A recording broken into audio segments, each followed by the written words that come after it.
Hi, good morning. Welcome to CGTN's Facebook Live. I'm Sim and this is I am Chen. Hello. Hi, and we are Southeastern China. If you've been watching any of our lives this week, you know that we're here because of the upcoming BRICS summit this weekend. So the leaders of China, Brazil, Russia, India, and South Africa will be meeting in Xiamen to discuss trade and cooperation. We'll show you a little bit about the city. Exactly.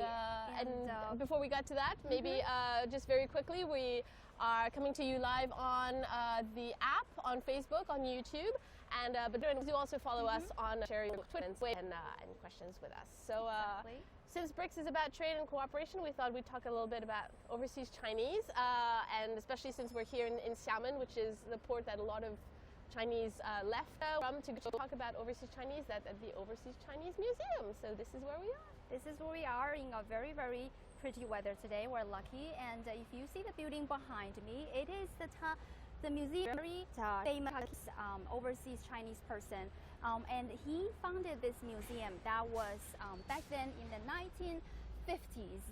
To be exact, it was 1959 that this museum was built, and this exact building, comprehensive history of Chinese overseas, and it is one and only museum here in China that talks about it. So we are very happy to be here, and so it's very, very important to many of it you have to visit.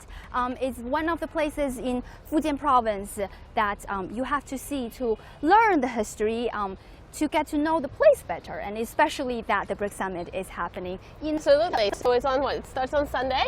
Yeah, and yeah. So we've got, you know, it's a big partnership between emerging markets coming together from all ends and sort of seeking more trade cooperation and cooperation in a lot of other areas as well, cultural exchanges and all of these things, which is very closely linked also with the overseas Chinese and build communities there, but also have contributed so much to China and built all these links back and forth, right? Exactly. And the overseas Chinese people, it has a rich history that could trace back to 2,000 years. And it could be varied, right? It could be a lot of them. But because they went outside, there's trade, there's economy, there's people-to-people exchanges. So there's a lot of understanding between many, even to internationalization and globalization. And it exactly is going to be what the BRICS is about, trying to have the emerging markets and the developing countries understanding each other. So this is a perfect place for us to get a little bit about Fujian and a little bit about overseas Chinese, and you are one of them, right? You are one of them. Yes, and we'll get to that a little bit later. But first, yes, it's set up by Kah Kee. Yes, exactly. And interestingly, he has a different name. And if you are Chinese, you probably know him by another name, and which is Chen Jiageng. Actually passed away on the year when my parents were born, so that's when I remember the exact time. So it was in 1960s, I think, 1961 or something, and that's when he passed away. He was buried in the Aoyuan here in Fujian province, but he made huge contribution. And he was quite a thing. He was the officials for the CPPCC and NPC, and he helped Sun Yat-sen. He was a revolutionary, but also enthusiastic for education. We are lucky. So lucky to be here, right? So this is a great place to start talking about overseas Chinese. And just because you were saying, you know, he has two different names, a lot of people know him as Kah Kee, because in Fujian Hokkien also, as it's known in Southeast Asia. So that's why he has two different names. Just if you were wondering. But when we first came to the museum the other day, there was a bit of confusion because I was talking about Kah Kee. Yeah, wait, are we talking about the same person? So yeah, it took us a few minutes, but we finally got there. Exactly, and today we're going to talk about the history of the overseas Chinese and as well as the contribution. And all in all, that will be on the agenda. But so here, let's start. We're in the lobby of the museum, but we are going to see how this part of the museum actually a replica of the real ships back in Qing Dynasty, and it is ships that's based on the model of the ships of fortune, and this represents mostly that the Chinese people stayed on when they were traveling to many other countries. And And you know, there's a saying in China saying how when there's water, when there's ocean, there's Chinese people. So they really did representing China outside of the country and also bringing the culture from other countries back to China. And here we are in this very huge picture, and it's a traditional kind of glass that's pictures. And this is I think it's a ship of Chinese people who came back from overseas in order to make contribution to the country. In order to represent that they are patriotic, and this used to be on us. And where is it? So it's the, yeah, it was in 1950s in autumn when they came back and made contributions. Yeah. And and it's an interesting, this other picture, which was I think 1902, of Chinese immigrants leaving China, and you see how they're packed onto a ship, probably one of these ships like we see here. Right. And you know, that was the day before planes, before now it's so easy to travel, but this is how they emigrated at the time. They dressed, and this is what I was hearing and everything. And it's an interesting contrast to then see 50 years later what people look like when they came back. Wow, such a change, right? Such a difference. And here, why don't we go into the gallery where we're going to trace back to history 2,000 years ago, where we start from the Silk Road. It is since the Belt and Road Initiative was introduced in China, but I have to mention it today because it is a huge part of the early examples of when China is trying to get to know the other countries.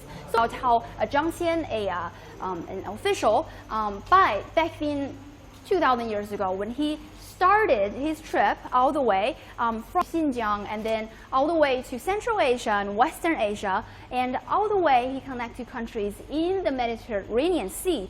And that's when the trade started, when the silk was traded, and when people actually got to know each other along the road. It's really it's just an amazing part of the history that we still carry the legacy of the communication between different countries. And that was the Silk Road, right? Yeah, that was the Silk Road. And you'll see how the camels and people are on the desert, and it was, of course, a very hard journey, but it did a lot to the history, as I believe, right? People who went outside was the religious people, including, how about this one? I'll give you a little bit introduction of this Jianzhen monk, and he and helped spread the religion in Japan. He went there several times. And besides the early waves of religious people who went to the other countries, there's also the trade people, because trade along the history is a very, very, very important part. Started already with the Silk Road, but afterwards it became, basically there were several steps of immigration, of Chinese immigration, but between, I think under the Ming and Qing dynasties for a long time, people were not allowed. It started again, and especially in the, after 1840 when there was the Opium War and foreign powers came and forced China to open certain ports, including Xiamen, where we are now. Right. So that's when suddenly there was a bit more movement and people. And so obviously trade was very important, people going abroad to find new products, to bring them home or to sell their own products. But because of what happened also from 18, so many conflicts going on in China with the foreign powers and poverty. Right. So a lot of, it wasn't just traders, it was also just normal people who were looking for an opportunity abroad. To flee the country. Exactly. So it was refugees like we see now in a way. So with craftsmen, a little bit of everything, and very, like unskilled people as well going. So there's a bit of everything. There's really every type of person. Chinese are really left the country, and so the overseas.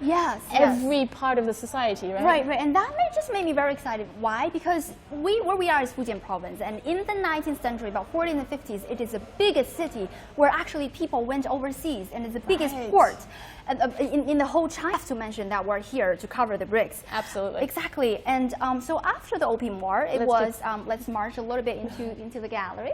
And after the Opium War, I think it was more World War II, and then that's when people were going through hardships, but also contributing and helping their motherland, helping their home country to resist the aggressive countries.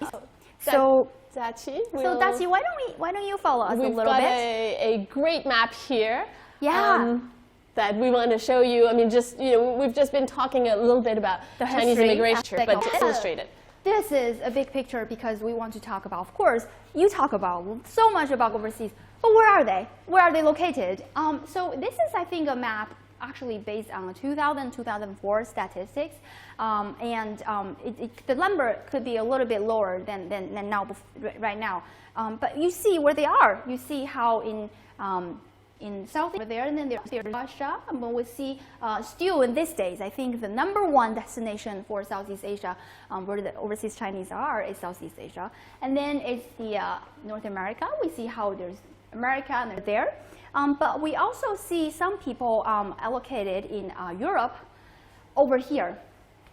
And there's a recent trend that I found based on 2015 statistics is how Chinese people are now going to the Middle East. There's some rise in the numbers over there. But what we see here right now is Africa. We don't see so many people as much as the ones all the way like in Southeast Asia. And also the 4 countries, we also have the BRIC countries with 4 of them. We also have some people over there, right? I think it's on top of the list is, let's see, we have Brazil, we have South Africa. There are some. I thought it's in India. Okay. It's in India, but Russia, I think there's 2 million or something, wow, based on Russian statistics. And obviously, it also has a border with China, so there's probably a little bit of even in islands in the Pacific, there are also Chinese immigrants there, right? Right. So everywhere. Everywhere. Yeah. Why don't we go a little bit, explore a little bit, because I myself here since I was 16, and you come from Austria, where your grandparents, and we'll mention a little bit. So we all have a little bit connection to this since we're covering the BRIC Summit. So, but just wanted particularly, Sorry, we'll just quickly share. It gives you like on a big scale. This is a street in 1900 in Singapore. And if any of you have seen pictures of Singapore or have been to Singapore, you'll realize this looks nothing like what it is now, right? Skyscraper, what Chinese communities look like. And this was one of the major Chinese overseas settlements. So this is what it looked like just 100 years ago. 100 years ago, can you imagine? All the clothes and with the people. Buffalo pulled carriages. Wow. And this is, imagine now, Singapore. But that's the thing, is like, we were saying, so we've got this map with all these communities. But the thing that's also really interesting is that the Chinese didn't just go abroad and settled here and there. They set up a whole community. To London, to New York, to San Francisco, you know that there's a Chinatown there. And now we sort of think of it as a touristy thing. But it was set there. They looked for somebody who spoke the same language, who also where you could find the same food. So they set up restaurants and shops and trade associations and schools and newspapers. And in Singapore now, there's 2 of the main banks are OCBC and UOB, which is Overseas Chinese Banking Corporation and United Overseas Bank. Are they established by Chinese people? Yes, there are so many Chinese who were there who are sending money back, or they're still big banks, but it was all established by the overseas Chinese already back in Singapore, Southeast Asia, and China. So obviously, so all these little things that we know about, some banks and Chinatown and everything. But it's all linked to this history, and it's really interesting. Here we have some pictures in Japan. This is in Canada, right? I think this is in Singapore. Oh, sorry. This is in Singapore. This is in Japan. I understand you can hear Chinese, but then you don't. Yeah, I know. I've always been confused. Thank you. And then this is in London. So I mean, they're easily recognizable because of the big gates. But you know what I found that was so interesting is that they carry the culture, but they still look like the time of when they went outside, went abroad. But China is completely different now. So when we go to Chinatown overseas, we're like, we're even further in the history. That's really interesting. That's an interesting point, because it's true. It's a different. It's an old version of China that they brought they took abroad, right? Right. So here this is tell us. It's an illustration of what the Chinatown will look like. It says Tang Renjian Chinese, basically means the people from Tang Dynasty, the Tang people street. And why is that? Because the Tang Dynasty back in history was so prosperous. It's a very famous period in the country. And so people recognize Chinese as from that period of time. See someone or the Chinatown, they just say, it's Tang Ren. And it was still, when we wear the Chinese traditional clothes, it's Tang Zhuang, basically means clothes from the Tang. From the Tang Dynasty. Yeah, exactly. Exactly. Okay, well, see, I learned something new today. a bit of a recreation of some old shops, like you would have found. I guess this is a printing shop. This is the printing of publisher. So yeah, back in the day, like I said, they also had their own newspapers and their own school books, and so even abroad, imagine they were just.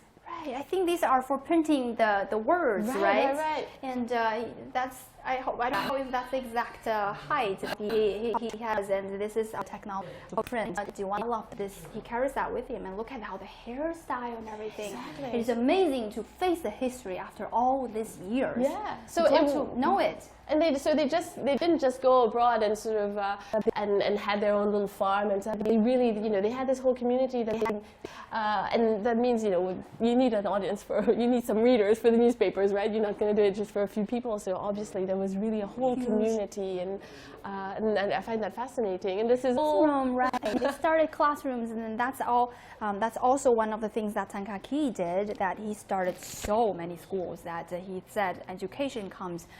At a very important place when you are uniting the culture. He started the Xiamen University, which is the most beautiful campus in China. So we're gonna take you live a little bit later on that. Cool. And exactly, the schools, the press, and during the 19th century, early in the days, a lot of people are unskilled when they try to make a living. So what did they do? They had these tailor shops, and you see there's pictures of them. Tailor people, they started this type of shops, and this is just a replication of, oh, this is a machine. My grandma used to have this. Yeah, my grandmother as well, with the pedal, right? Yeah. And you need some coordination. Like I've used some other electric or sewing machines, but not with the pedal. I have no idea how you do that. How to do that? You kind of do that, and then there's the needle that sews out the clothes. Exactly. Wow.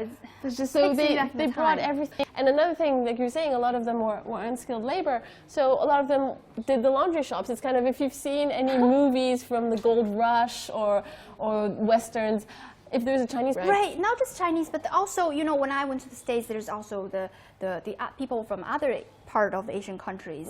It still carries that kind of. So it's kind of this cliche. It's quite funny that it still exists. But that was the thing. Is like, obviously, we don't also speak the language, but this way, they got a good reputation because clearly people always went to them and thought, okay, well, they're reliable and they clean my clothes very well, so why not go there? And they set up some good businesses that way. Of the history that we have to mention, what exactly did the overseas people do to make a living? Yeah. And here's also another example. You see how they try to make some cash by being the rickshaw, and then they carry here. That in Shanghai, I see in the movies they do that as well. But so they carry that type of, I guess, profession in other parts of the country. And they were running. Now we sometimes see, we also call them rickshaws, where it's running. They were actually carrying these things and running.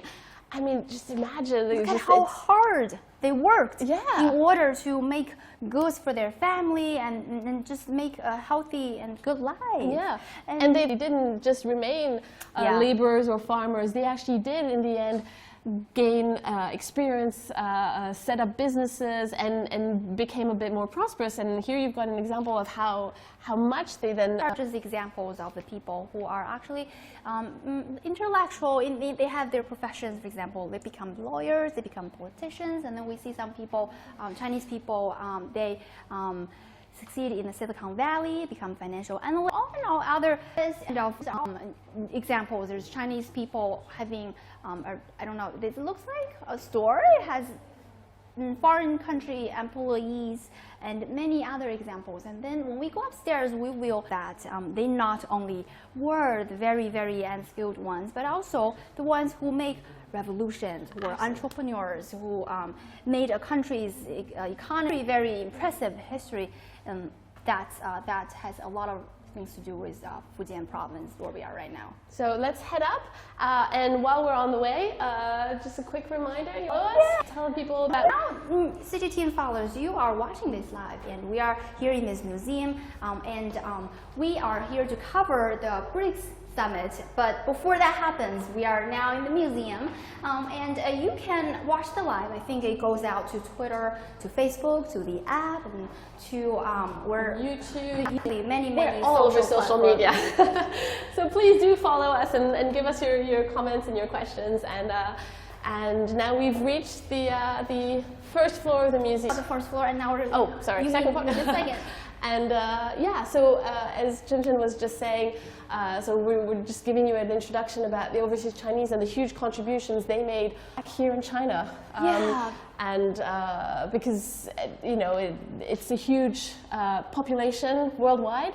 We saw a map earlier, and they really did make really big contributions. And since we're talking about BRICS, it's trade and cooperation and globalization. History that we should respect, and not only the Chinese people went to other countries, but also they brought their costumes from China with them. For example, if you maybe the people who went to Singapore, they still ate the food that they ate at home. They cook Chinese food and they wear Chinese clothes. And here's a picture of Chinese women, but not say wear clothes. It looks like they were Chinese dynasty, and we see the late Manila's woman, and she's Chinese and keeps on the Chinese traditions, and we see how they are eating the Chinese food, and they also look the word they will get when you get married. They're like, I tasted double happiness.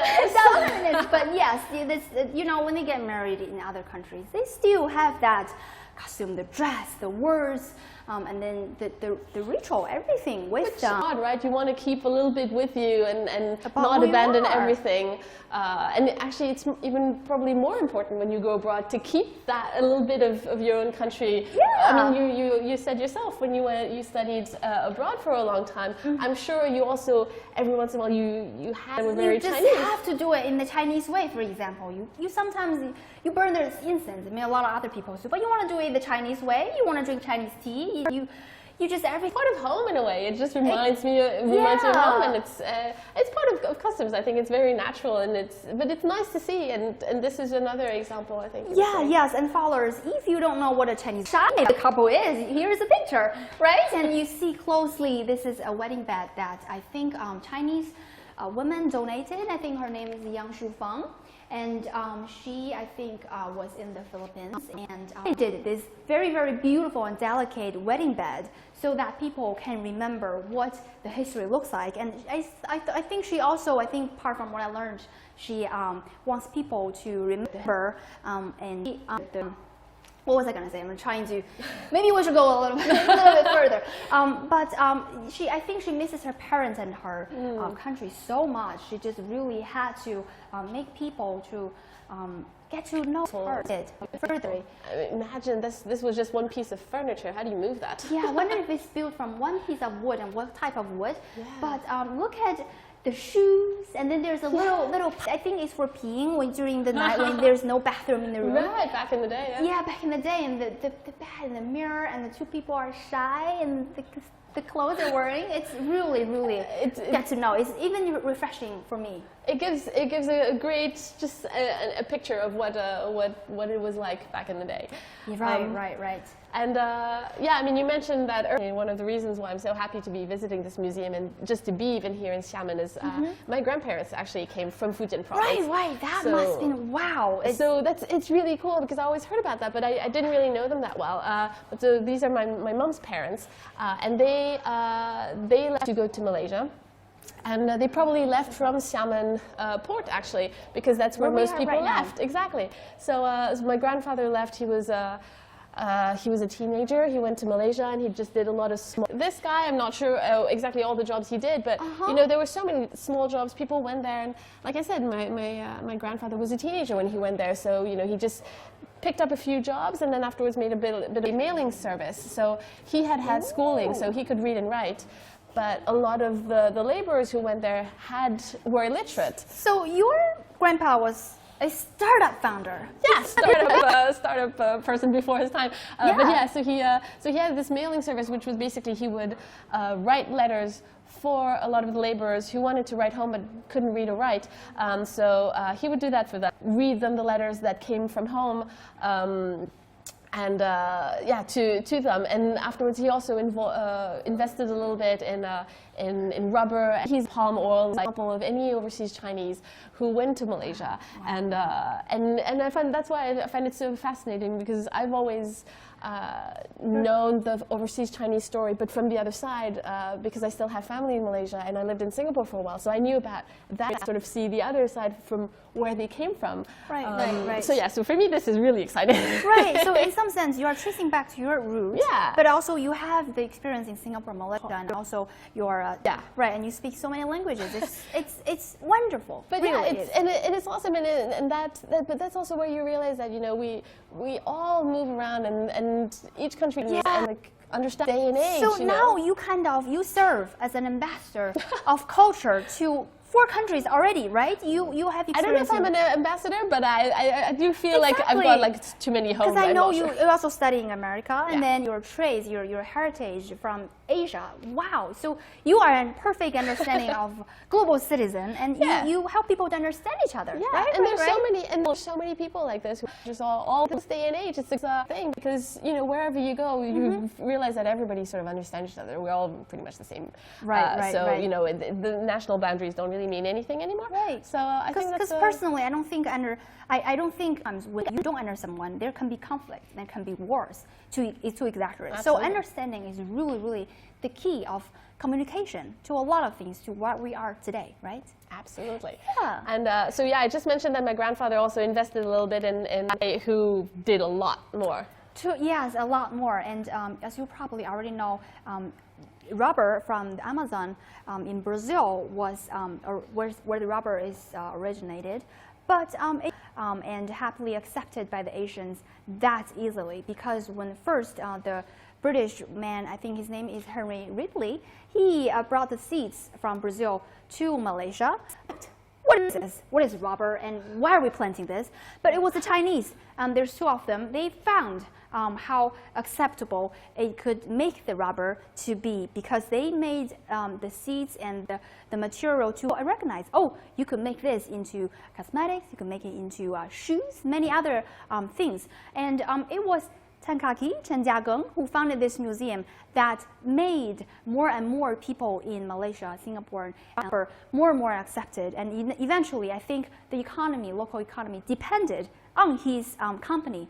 And so it was really part of what the Chinese has done to make local economy prosper. Because I always assumed that rubber originated in Malaysia, or at least was native to Malaysia, because you drive through Malaysia, there's just rubber plantations everywhere. Right. And like you said, it's a huge, very interesting that it came from Brazil. And so again, that was 150 years ago, where, you know, already so many countries interacting for something to work, you know, seeds from Brazil going to Malaysia, already back then. Exactly, and since we talked so long, I just want to remind our people who are watching that you are watching us live in Xiamen and in China's coastal province, southeast Fujian covers, and we are here going to take place on September 3rd and 5th, and 5 countries are, the leaders of 5 countries are here to meet. But before that happens, we want to take you to places that you can't ignore. For example, the overseas, the about them, and only in China, and we are very thrilled to be here, right? Yeah, and this really, I mean, you learn so much. Like you right now, Chen Chen was just telling us all about the great contribution that the overseas Chinese bringing it to Malaysia and making a really big thing. But so this was one guy, really very important. But then there were also so many important contributions made by small, tiny people, I guess you could say, but still very important contributions. These were railway workers to the US and Canada, and thousands of them worked on the Central Pacific Railway in the US. Why don't we? And also in Canada. And they were, and thousands of them died their lives to build a foreign railway. And during the opening ceremony, none of the Chinese people was there to witness the opening ceremony. It was such a sad story.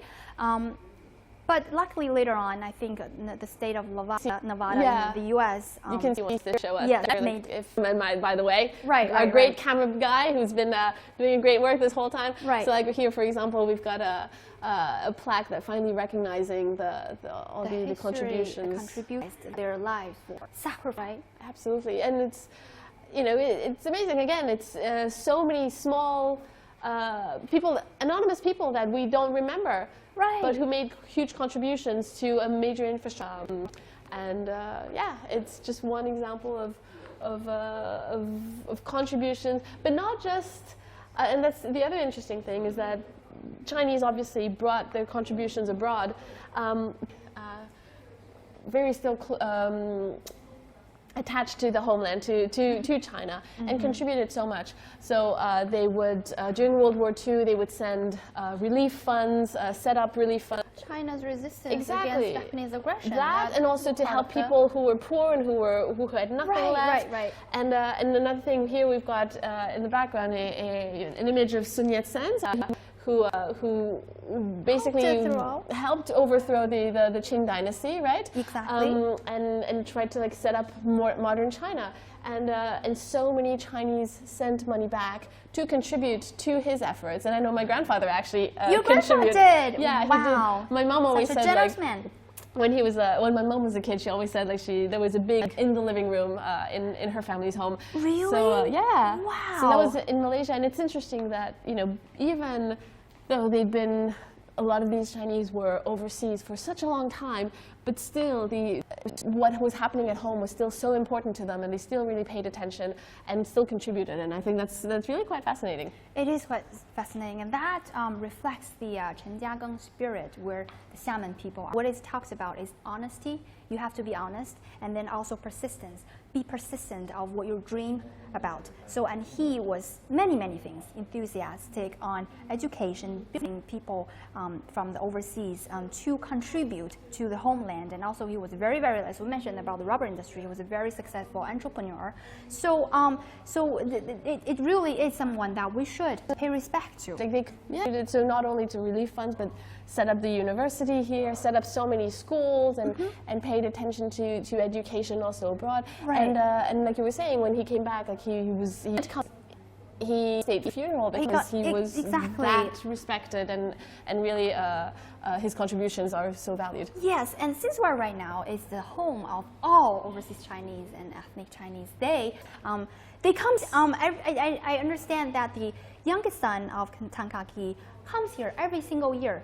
And even when he's on his wheelchair, he would come here to seek his roots. It's a fascinating. Yeah, she was an interpreter, and she told me a lot of people come here every single year for Tomb Sweeping Day, and to just do. And that's when people go and celebrate their ancestors, right? And to celebrate their ancestors, pay tribute to their heritage. Yeah, so it's really interesting, and so we thought that we'd sort of conclude here because we get to hear a massive globe, which gives us a good idea of hang on, where are the BRICS countries? Oh, let's go find them. This is fun. So B starts with Brazil. Right.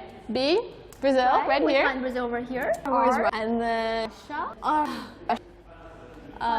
Up there, somewhere up there. Yep. If you can see it. On top of northern. There, yeah. Part I'm a bit too short for that.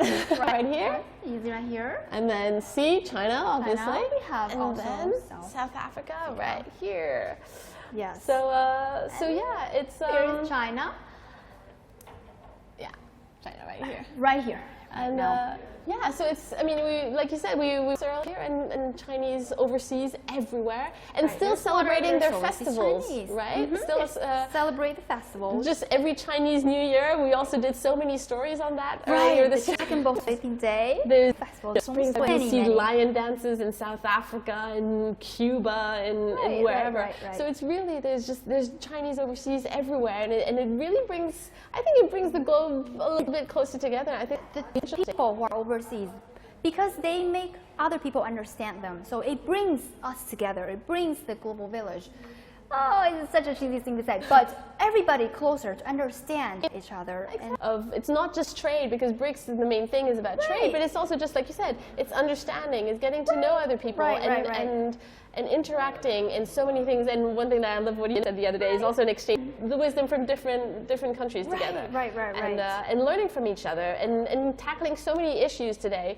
are to do with globalization, whether it's climate change or trade protectionism, all these things. You have to deal with it. You can't just have one country solve it. So it's kinds of wisdom and perspective to deal with problems that we're all together facing in the world, right? Absolutely. And that is exactly what the BRICS is about. Yeah. Do you understand? Would you Yeah, agree? absolutely. And so we'll have a lot coming up this weekend. So we will definitely be covering lots of the conferences. Other events and also press conferences. You hear about what the leaders would say. Absolutely. So this is still the lighthearted part. More serious, down to the grit things are coming up soon. So so do tune in when we're doing that, and we look forward to telling you more about that. Exactly. But so bye for now. Yeah. Hope you enjoyed and like showing a little bit more about this. So thanks for joining us. Have a great day. Okay. Bye.